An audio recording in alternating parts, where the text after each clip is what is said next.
আসসালামু আলাইকুম সবাইকে। লার্নিশ বিডিতে আপনাদের সবাইকে জানাই স্বাগত। আজ আমরা ইংরেজি সাহিত্যের ইতিহাস বা হিস্টোরি অফ ইংলিশ লিটারেচার নিয়ে আমরা আলোচনা করব। ইংরেজি সাহিত্যের ইতিহাস বা হিস্ট্রি অফ ইংলিশ লিটারেচার নামটা শুনলেই আমাদের মনে ভয় কাজ করে যে অনেক সাল, কত কঠিন কঠিন নাম বা কত অজানা তথ্য। আর এই ভয়ের কারণে আমরা ইংলিশ লিটারেচারটি ভালোভাবে বুঝতে এবং শিখতে পারি না। তো সেই ভয়কে জয় করার জন্য আজ আমরা আহ, শিখবো আমাদের সিলেবাসের একদম প্রথম অধ্যায়, old and middle English period. আজকে এই টপিকটা আমরা সহজভাবে এবং গল্পের মতো করে শেখার চেষ্টা করব। তো আমরা শুরু করি। History of English literature, chapter 1, early and middle English period. এই আর্লি অ্যান্ড মিডল ইংলিশ পিরিয়ডকে আবার ওল্ড ইংলিশ পিরিয়ডও বলা হয় বা অ্যাংলো স্যাক্সন পিরিয়ডও বলা হয়। এটার সময়কাল approximately 450 to 1066। The beginning of English literature, ইংরেজি সাহিত্যের সূচনা। The first part of English literature is called the Old English period or the Anglo-Saxon period. ইংরেজি সাহিত্যের প্রথম যুগকে ওল্ড ইংলিশ পিরিয়ড বা অ্যাংলো স্যাক্সন পিরিয়ড বলা হয়। It started in the year of 450 and ended in um, 1066 ইয়ার। এই যুগ 450 সালে শুরু হয় এবং 1066 সালে শেষ হয়। It began when three strong tribes came from Germany to England. এটি শুরু হয় যখন জার্মানি থেকে তিনটি শক্তিশালী গোত্র ইংল্যান্ডে আসে। Their names were the Jutes, the Angles and the Saxons. তাদের নাম ছিল Jutes, Angles and Saxons. They defeated the local Celtic people and ruled the land. তারা স্থানীয় সেল্টিক জনগণকে পরাজিত করে দেশ শাসন করে। Together they were called the Anglo Saxons. সবাই মিলে তারা অ্যাংলো স্যাক্সন নামে পরিচিত। The language they spoke was called Old English. তারা যে ভাষায় কথা বলতো তাকে ওল্ড ইংলিশ বলা হতো।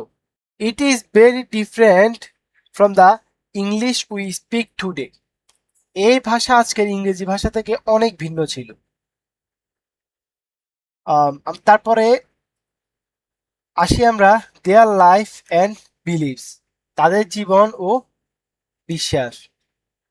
This people are very brave warriors who love sea adventures. তারা ছিল সাহসী যোদ্ধা এবং সমুদ্র অভিযান খুব পছন্দ করত। At first they believed in many gods, nature and spirits. প্রথমত তারা অনেক দেব দেবী, প্রকৃতি এবং আত্মার উপর বিশ্বাস করত।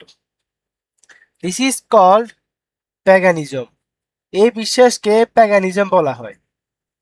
দে strongly believed in faith and they call it weird.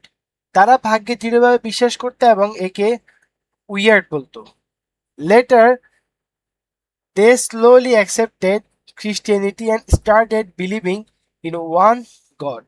পরে তারা ধীরে ধীরে খ্রিস্ট ধর্ম গ্রহণ করে এবং এক ঈশ্বরের বিশ্বাস করতে শুরু করে। In their society women are highly respected. তাদের সমাজে নারীরা অত্যন্ত সম্মানিত ছিল। But there was no place for romantic love in their writing. কিন্তু তাদের সাহিত্যের রোমান্টিক প্রেমের কোনো স্থান ছিল না।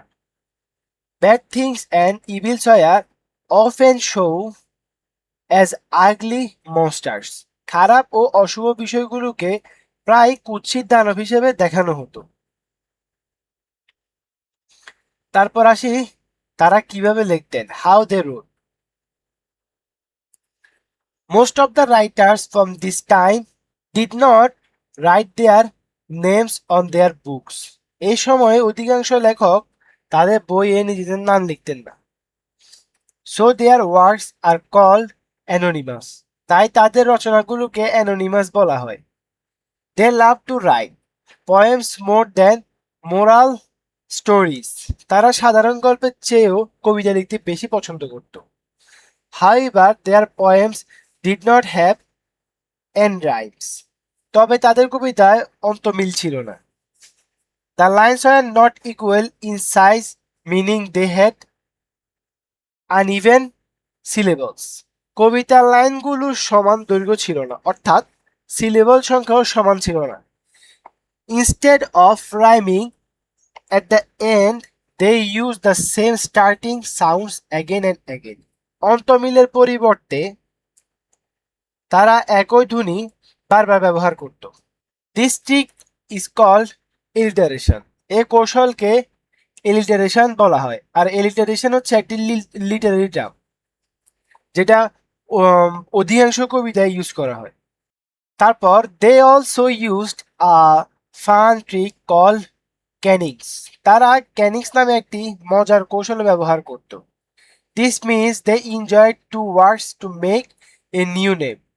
এর অর্থ হলো দুটি শব্দ একত্র করে নতুন একটি নাম তৈরি করা। For example, instead of saying sea, they said whale road. উদাহরণস্বরূপ, সি না বলে তারা ওয়েল রোড বলতো, যার অর্থ সমুদ্র। তারপর আসি সে সময়ের বিখ্যাত বই ও কবিতাগুলো নিয়ে। Famous books and poems. The greatest and oldest poem of this time is Beowulf. এই সময়ের বা ওই সময়ের সবচেয়ে মহান এবং প্রাচীন কবিতা হলো Beowulf. It is an epic poem but the writer's name is unknown. এটি একটি মহাকাব্য, কিন্তু রচয়িতার নাম অজানা। যেহেতু সে সময় কবিরা তাদের লেখায় তাদের নাম লিখতো না, অ্যানোনিমাস হয়ে থাকতো, সেই হিসেবে বিয়ল্ফের রাইটারের নাম অজানা। It has more than 3000 lines. এতে 3000-এরও বেশি লাইন রয়েছে। It tells the story of a brave hero name Beowulf. এতে বিয়ল্ফ নামে এক সাহসী বীরের কাহিনী বর্ণনা করা হয়েছে। He fights an ugly monster name Grendel. তিনি গ্র্যান্ডেল নামে এক ভয়ঙ্কর দানবের সঙ্গে যুদ্ধ করেন। Then he fight Grendel's mother. এরপর তিনি গ্র্যান্ডেলের মায়ের সঙ্গে যুদ্ধ করেন। Finally he fights a fire breathing dragon. অবশেষে তিনি আগুন নিক্ষেপকারী এক ড্রাগনের বিরুদ্ধে যুদ্ধ করেন। ওই সময়ে অন্যান্য আরো বিখ্যাত যে কবিতাগুলো ছিল বা আদার ফেমাস পয়েমস গুলো ছিল, ওইগুলো হচ্ছে the wanderer is a sad poem about a warrior who lost his lord and friends. ওই সময়ের একটি বিখ্যাত কবিতা দ্য ওয়ান্ডারার। এটি বিষাদময় কবিতা, যেখানে একজন যোদ্ধা তার প্রভু ও বন্ধুদের হারানোর কষ্ট প্রকাশ করেছে। তারপর the Seafarer. The Seafarer is about the hard life of a sailor. The Seafarer একজন নাবিকের কঠিন ও কষ্টপূর্ণ জীবনের কাহিনী তুলে ধরে। তারপরে হচ্ছে the wife's lament. The wife's lament is a sorrowful poem about a woman who is separated from her husband. The wife lament একটি দুঃখময় কবিতা, যেখানে এক স্ত্রী তার স্বামী থেকে বিচ্ছিন্ন হওয়ার বেদনা প্রকাশ করেছে। তারপর হচ্ছে the husbands message. The husbands message is a very short love poem. The husbands message একটি ছোট প্রেমের কবিতা। এগুলো হচ্ছে সেই সময়ে জনপ্রিয় কিছু লেখনী।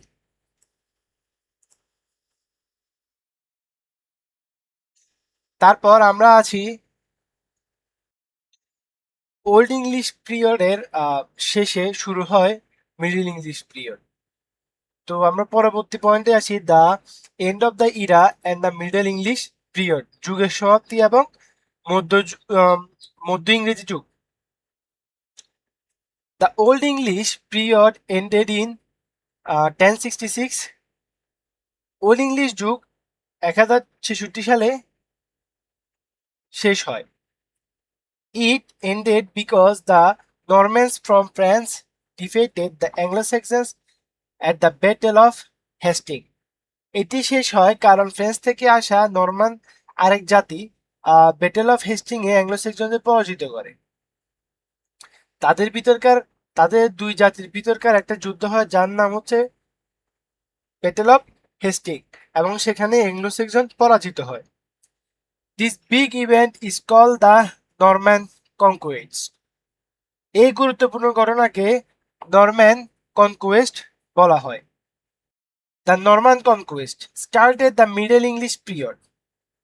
নরমানদের বিজয়ের মাধ্যমে মিডল ইংলিশ পিরিয়ডটা শুরু হয় এবং অ্যাংলো-স্যাক্সনের যে যুগটা ওইটা সমাপ্তি ঘটে। ইট লাস্টেড ফ্রম 1066 টু 1500 ইয়ার্স। এই যুগ 1066 সাল থেকে 1500 সাল পর্যন্ত স্থায়ী ছিল। Two division of Middle English period, মধ্যযুগীয় দুটি যুগের অংশ। The first part is the Anglo Saxon period from 1066 to 1340। প্রথম অংশ হলো অ্যাংলো নরমান পিরিয়ড 1066 থেকে 1340। The second part is the age of Chaucer from 1340 থেকে 1400 সাল। অর্থাৎ দ্বিতীয় অংশ হলো দ্য এজ অফ চসার, যেটা 1340 সাল থেকে 1400 সাল পর্যন্ত ছিল। In this period poetry was the most dominating genre. এই যুগে কবিতা ছিল সবচেয়ে প্রভাবশালী সাহিত্যধারা। Big events and famous writers, ওই সময়ে গুরুত্বপূর্ণ ঘটনা এবং বিখ্যাত লোক। During the Middle English period there are some very serious events in England. মধ্য ইংরেজি যুগে ইংল্যান্ডে কয়েকটি গুরুত্বপূর্ণ ঘটনা ঘটে। Along with the Norman conquests, the country faced the 100 Years' War and the Black Death. Norman বিজয়ের পাশাপাশি দেশটি 100 Years' War এবং ব্ল্যাক ডেথের মতো ভয়াবহ ঘটনাগুলোর সম্মুখীন হয়। Because the French people are ruling the Old English language mixed with French and Latin. ফরাসিরা শাসন করায় ওল্ড ইংলিশ ভাষা ফরাসি ও ল্যাটিন ভাষার সঙ্গে মিশে যায়। This created a new language called Middle English. এর ফলে মিডল ইংলিশ নামে একটি নতুন ভাষা সৃষ্টি হয়। It was much easier for people to read and write. এই ভাষা মানুষের জন্য পড়া ও লেখা অনেক সহজ ছিল। আর এখানে একটা কথা বলি, অ্যাংলো স্যাক্সন পিরিয়ডে যে ওল্ড ইংলিশ ল্যাঙ্গুয়েজটা ছিল ওইটা লেখা এত সহজ ছিল না, বা ওইটা লেখা যেত না। তারপর the most famous writer of this time was জর্জি চসার। এই যুগের সবচেয়ে বিখ্যাত লেখক ছিল জর্জি Chaucer. He wrote a very famous book call the Canterbury Tales. তিনি দ্য সেন্টারবেরি টেলস নামে বিখ্যাত গ্রন্থটি রচনা করেন। Chaucer beautiful writing helped give English literature a strong and clear shape for the future. চসারের সুন্দর সাহিত্যকর্ম ইংরেজি সাহিত্যকে ভবিষ্যতের জন্য একটি শক্তিশালী ও সুস্পষ্ট ভিত্তি প্রদান করে। এবং আমরা দ্য জর্জি চসারের লেখা দ্য সেন্টারবেরি টেলসের একটি গুরুত্বপূর্ণ বড় প্রশ্ন পড়ব, যা আমাদের সেকেন্ড ইয়ারের ফাইনাল পরীক্ষা খুবই গুরুত্বপূর্ণ। আমরা সেই প্রশ্নের দিকে এগিয়ে যাই। এখন আমরা এমন একটি প্রশ্ন পড়ব যেটি আমাদের হিস্টোরি অফ ইংলিশ লিটারেচারে খুবই গুরুত্বপূর্ণ এবং দ্বিতীয় বর্ষে আসার মতো একটি গুরুত্বপূর্ণ প্রশ্ন। প্রশ্নটি হলো, how does Chaucer represents 14th century life and society in his the Canterbury Tales. অর্থাৎ সেন্টারবেরি টেলসে চসার ওই 14th century সোসাইটি অ্যান্ড কালচারকে কিভাবে রিপ্রেজেন্ট করছে। এখন আমরা সেটি লাইন বাই লাইন শিখব। ইন্ট্রোডাকশন, ভূমিকা। Geoffrey Chaucer is called the father of English poetry. Geoffrey চসারকে ইংরেজি কবিতার জনক বলা হয়। His greatest masterpiece is the Canterbury Tales. তার সর্বশ্রেষ্ঠ সাহিত্যকর্ম হলো the Canterbury Tales. It is not just a poem, it is a clear mirror of the 14th century English society. এটি শুধু একটি কবিতা নয়, বরং 1400 শতকের ইংরেজ সমাজের একটি স্পষ্ট আয়না। Through this work, Chaucer gives us a vivid picture of the people, their lifestyle, their good side and their bad side. এই রচনার মাধ্যমে চসার মানুষের জীবনযাপন, তাদের ভালো দিক এবং খারাপ দিকের একটি জীবন্ত চিত্র তুলে ধরেছে। By reading this, we can easily understand that England looked like in the 1300s. এটি পড়লে 1300 সালে ইংল্যান্ড কেমন ছিল তা সহজেই বোঝা যায়। তারপর আসি আমরা দ্বিতীয় পয়েন্টে, এ মাইক্রোকসম অফ সোসাইটি, সমাজের একটি ক্ষুদ্র রূপ। The Canterbury Tales is like a microcosm of 14th century in England. The Canterbury Tales 1400 শতকের ইংল্যান্ডের একটি ক্ষুদ্র প্রতিরূপ। In the General Prologue, Chaucer introduce 30 pilgrims, অর্থাৎ জেনারেল প্রোলগিউয়ে চসার 30 জন তীর্থযাত্রীর পরিচয় তুলে ধরেছেন। They are going on a pilgrimage to the shrine of Thomas Becket. তার থমাস বেকেটের পবিত্র মাজারে তীর্থযাত্রা উদ্দেশ্য রওনা হয়েছে।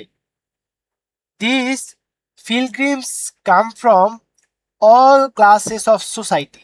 এই তীর্থযাত্রীরা সমাজে বিভিন্ন শ্রেণী থেকে এসেছে। We see soldiers, priests, merchants, doctors and farmers. এখানে সৈনিক, যাজক, ব্যবসায়ী, ডাক্তার এবং কৃষক সব শ্রেণীর মানুষকে দেখা যায়। Only the highest class king and the lowest class beggars are missing. শুধুমাত্র সর্বোচ্চ শ্রেণীর রাজা এবং সর্বনিম্ন শ্রেণীর ভিক্ষুকদের অনুপস্থিতি দেখা যায়।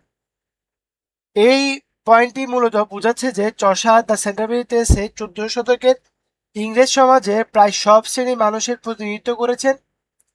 তাই এই গ্রন্থকে ইংল্যান্ডের তৎকালীন সমাজের একটি মাইক্রোকজম বলা হয়। তিনি পেশা, শ্রেণী ও মানসিকতার মানুষদের মাধ্যমে তিনি পুরো সমাজে বাস্তব চিত্র তুলে ধরেছেন। তারপর আসি আমরা তৃতীয় নম্বর পয়েন্টে, the condition of the church, গির্জা বা চার্চের অবস্থা। In the 14th century the church was very powerful but full of corruption. 1400 শতকে চার্চ খুব শক্তিশালী ছিল, কিন্তু দুর্নীতিতে পরিপূর্ণ ছিল। রিলিজিয়ন বিকেইম আ বিজনেস, ধর্ম একটি ব্যবসায় পরিণত হয়েছিল। Chaucer clearly show this hypocrisy through his religious characters. Chaucer তার ধর্মীয় চরিত্রগুলোর মাধ্যমে এই ভণ্ডামি স্পষ্টভাবে তুলে ধরেছে। The monk, a monk should pray and stay in the church. একজন সন্ন্যাসীর উচিত প্রার্থনা করা এবং চার্চে থাকা। But Chaucer monk loves hunting, eating good foods and wearing expensive clothes. কিন্তু চসারের মঙ্ক শিকার করা, ভালো খাবার খাওয়া এবং দামি পোশাক পরতে ভালোবাসে। এখানে একটি কোটেশন আছে যে he was a lord full fat and in good point. সে ছিল মোটা তাজা ও বিলাসী স্বভাবের একজন প্রভুর মতো। The Friar, he is a corrupt man. তিনি একজন দুর্নীতিগ্রস্ত ব্যক্তি। He takes money from people to forgive their sins. তিনি মানুষের পাপ ক্ষমা করার নামে টাকা আদায় করেন। The Prioress, she is a religious women. তিনি একজন ধর্মীয় নারী, but she cares more about romantic love, table manners and her pet dogs than the poor people. কিন্তু তিনি গরিব মানুষের চেয়ে প্রেম, আচার ব্যবহার এবং নিজের পোষা কুকুরের প্রতি বেশি মনোযোগ দেন। The Pardoner and Summoner, they cheat innocent people and sell fake religious items. তারা সাধারণ মানুষকে প্রতারণা করে এবং নকল ধর্মীয় বস্তু বিক্রি করে।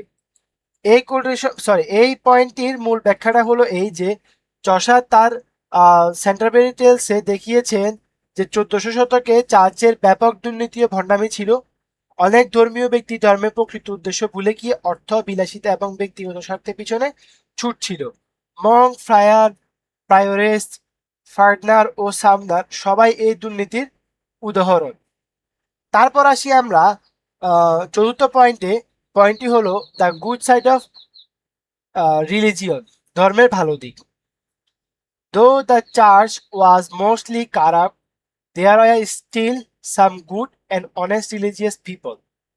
যদিও চার্চে অনেক দুর্নীতি ছিল, তবুও কিছু ভালো ও সৎধর্মী ব্যক্তি ছিলেন। Chaucer show this through the character of the person. Chaucer parson চরিত্রের মাধ্যমে এই দিকটি তুলে ধরেছে। The Parson, the Parson is a poor village priest. Parson একজন দরিদ্র গ্রামের যাজক। He is holy, honest and always helps the poor. তিনি পবিত্র, সৎ এবং সবসময় গরিবদের সাহায্য করেন। He follows the teachings of Jesus Christ before teaching others. তিনি অন্যদের শিক্ষা দেওয়ার আগে নিজে যীশু খ্রিস্টের শিক্ষা অনুসরণ করে। এই পয়েন্টটির মূল ব্যাখ্যাটা বা সহজ ব্যাখ্যাটা হলো এমন যে চষা শুধু চার্চের খারাপ দিকই তার সেন্টারবেরি টেলসে তুলে ধরেননি, বরং ধর্মের ভালো দিকও তুলে ধরেছেন। পার্সন চরিত্রের একজন আদর্শ ধর্মযাজক। তিনি সৎ, বিনয়ী, দরিদ্রের সাহায্যকারী এবং প্রকৃত ধর্মীয় মূল্যবোধে বিশ্বাসী। তার মাধ্যমে চষা দেখিয়েছে যে দুর্নীতির মধ্যে সত্যিকারের ভালো মানুষ বিদ্যমান ছিল সেই সময়ে। তারপর আসি আমরা পরবর্তী পয়েন্টটি হলো দ্য ডেক্লাইন অফ চিভালরি, বীরত্ব বা নারী প্রথার পতন। In the Middle Age, knights were highly respected, but in the 14th century, this system was declining. মধ্যযুগের নাইটরা অত্যন্ত সম্মানিত ছিল, কিন্তু 1400 শতকে এই প্রথা পতন শুরু হয়। চষা shows two generation of fighters. চষা দুই প্রজন্মের যোদ্ধার চিত্র তুলে ধরেছেন। The Knight, he represent the old generation. তিনি পুরনো প্রজন্মের প্রতিনিধিত্ব করেন। He is brave, truthful and honourable.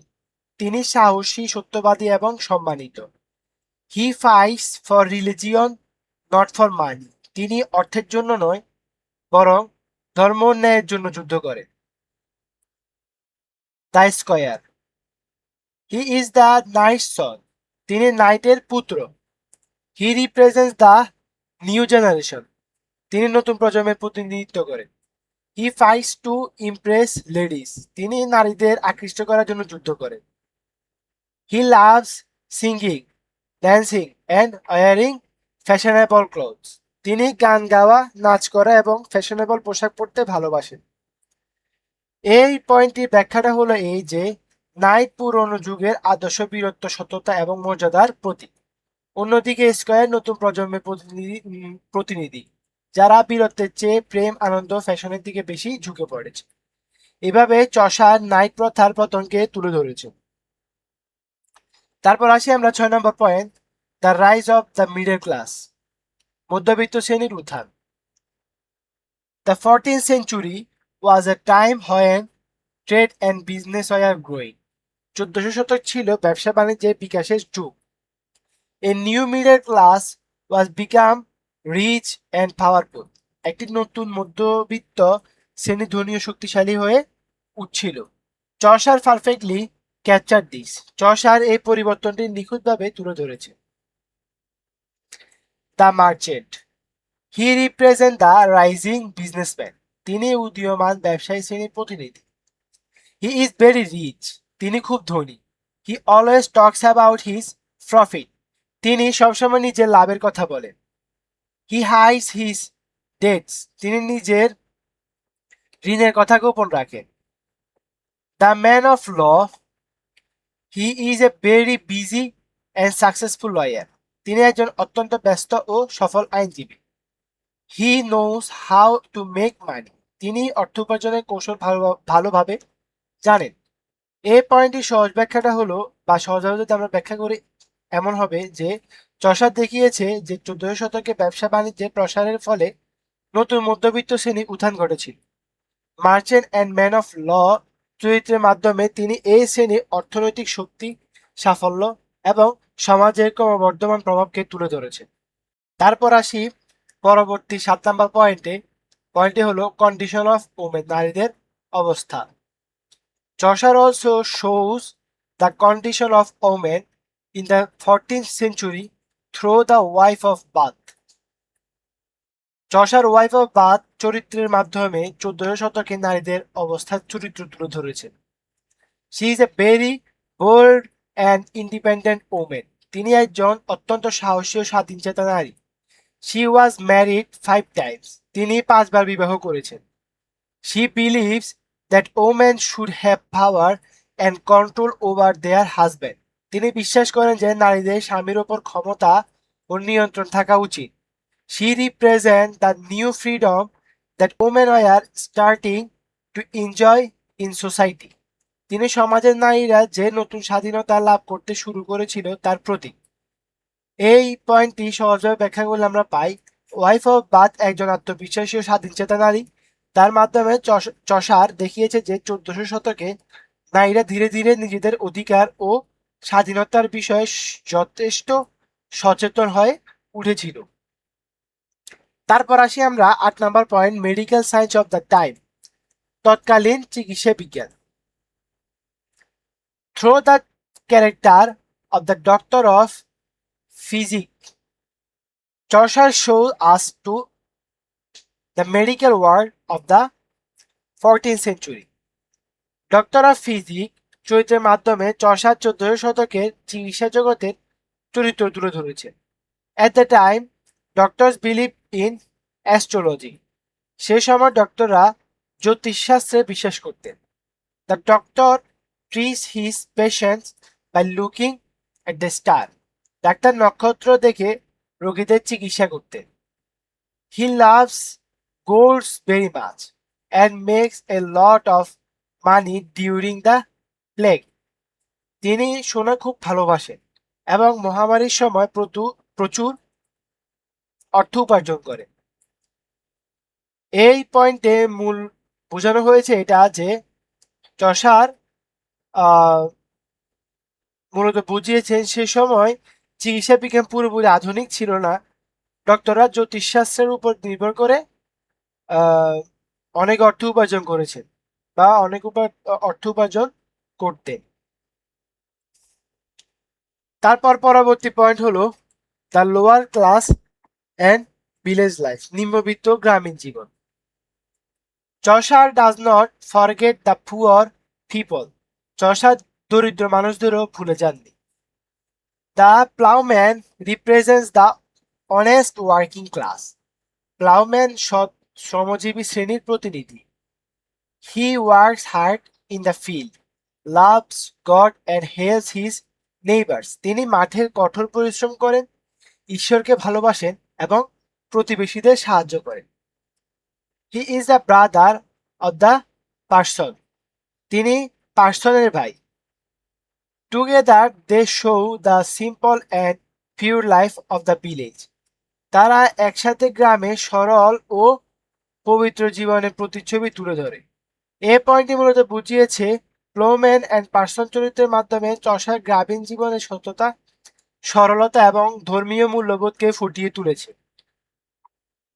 তারপর 10 নম্বর পয়েন্টটি হলো love for fashion and food, fashion এবং খাবারের প্রতি ভালোবাসা। People in the 14th century love nice clothes and good food, 1400 শতকে মানুষ সুন্দর পোশাক ও ভালো খাবার পছন্দ করত। Fashion, a squire wears colourful clothes, squire রঙিন পোশাক পরত। The wife of Bath wears beautiful red stockings and big heads, wife of Bath সুন্দর লাল মোজা ও বড় টুপি পরতেন। Food, The Franklin represents the love for food. Franklin খাবারের প্রতি মানুষের ভালোবাসার প্রতীক। He is a rich land owner. তিনি একজন ধনী জমির মালিক। His table is always full of delicious meat, fish and wine. তার খাবারের টেবিল সবসময় সুস্বাদু মাংস, মাছ ও পানীয়ে ভরা থাকত। এ পয়েন্টটি মূলত বুঝিয়েছে যে 14 শতকে মানুষ পোশাক পরিচ্ছদ ও সুস্বাদু খাবারের প্রতি খুবই আকৃষ্ট ছিলেন। Squire, wife of Bath and Franklin চরিত্রের মাধ্যমে তিনি তৎকালীন মানুষের রুচি ও জীবনযাত্রার চরিত্র তুলে ধরেছেন। তারপর আসি আমরা পরবর্তী পয়েন্টে। পয়েন্টটি হলো চসার্স অবজেক্টিভ অ্যাটিটিউড, চসারের নিরপেক্ষ মনোভাব। Chaucer is a great observer. Chaucer একজন মহান পর্যবেক্ষক। He just shows society as it is. তিনি সমাজকে যেমন আছে ঠিক তেমনভাবে উপস্থাপন করেন। হি ডাজ নট জাজ এনিওয়ান হার্শলি। তিনি কাউকে কঠোরভাবে বিচার করেন না। He smiles at the follies of people but does not hate them. তিনি মানুষের বোকামিগুলো দেখে মৃদু হাসেন কিন্তু তাদের ঘৃণা করেন না। He acts like an honest reporters. তিনি একজন সৎ প্রতিবেদকের মতো কাজ করেন। অর্থাৎ এখানে বোঝানো হয়েছে চসার সমাজে ভালো ও খারাপ উভয় দিকই তুলে ধরেছে। তিনি কারো প্রতি পক্ষপাত দেখাননি, তিনি শুধু বাস্তব চিত্রগুলো তুলে ধরেছেন। তাই তাকে একজন অবজেক্টিভ অবজারভার বলা হয়। এবং এখন আসি আমরা শেষ পয়েন্ট, কনক্লুশনে। The sum of The Canterbury Tales is a perfect historical document of the 14th century. সংক্ষেপে বলা যায় দ্য সেন্টারবেরি টেলস 1400 শতকের একটি নিখুঁত ঐতিহাসিক দলিল। Reading this book is like taking a time machine back to 1300s। এই বই পড়া যেন টাইম মেশিনে চড়ে 1300 শতকের ইংল্যান্ডে ফিরে যাওয়া। We see the good, the bad, the rich and the poor. এখানে আমরা ভালো মন্দ, ধনী গরিব সব ধরনের মানুষকে দেখতে পাই। Famous critic John Dryden rightly said, here's is God's plenty. বিখ্যাত সমালোচক জন ড্রাইডেন যথার্থই বলেছিলেন, হিয়ার ইজ গড প্ল্যান্টি। অর্থাৎ এখানে সৃষ্টিকর্তার তৈরি সব ধরনের মানুষই উপস্থিত আছে। Therefore Chaucer picture of 14th century society is realistic, colourful and timeless. তাই 14 শতকের সমাজ সম্পর্কে চসারের চরিত্র বাস্তবধর্মী, বর্ণময় এবং কালজয়ী। অর্থাৎ উপসংহারে আমরা নির্দ্বিধায় বলতে পারি জিওফ্রে চসারের দ্য সেন্টারবারি টেলস কেবল একটি কবিতাই নয়, এটি 14 শতকের সমাজে একটি নিখুঁত ঐতিহাসিক দলিল। এই বইটি পড়ার মাধ্যমে আমরা যেন একটি টাইম মেশিনে করে 1300 শতকে ইংল্যান্ডে ফিরে যাই, যেখানে আমরা সমাজের সব শ্রেণী মানুষের ভালো, খারাপ, ধনী এবং দরিদ্রের রূপ দেখতে পাই। বিখ্যাত সমালোচক জন ড্রাইডেন এই বইটি সম্পর্কে একদম ঠিক কথাই বলেছেন, হেয়ার ইজ গড প্ল্যান্টি। অর্থাৎ এখানে সৃষ্টিকর্তার তৈরি সব ধরনের মানুষই রয়েছে। তাই চসারের আঁকা 1400 শতকের সমাজের এই চিত্রটি অত্যন্ত বাস্তবসম্মত, রঙিন ও কালজয়ী। আশা করি আজকের ক্লাসটি আপনাদের ভালো লেগেছে এবং এই ব্রড কোশ্চেনটি কনসেপ্ট একদম ক্লিয়ার হয়েছে। ক্লাসটি আপনাদের পরীক্ষা প্রস্তুতিতে সাহায্য করলে ভিডিওটিতে একটি লাইক দিন এবং বন্ধুদের সাথে শেয়ার করতে পারেন। লার্নিং স্পিডি চ্যানেলে নতুন হয়ে থাকলে অবশ্যই সাবস্ক্রাইব করে বেল আইকনটি বাজিয়ে দিন। দেখা হবে পরবর্তী ক্লাস, কোনো নতুন ক্লাসে নতুন কোনো টপিক নিয়ে। আল্লাহ হাফেজ।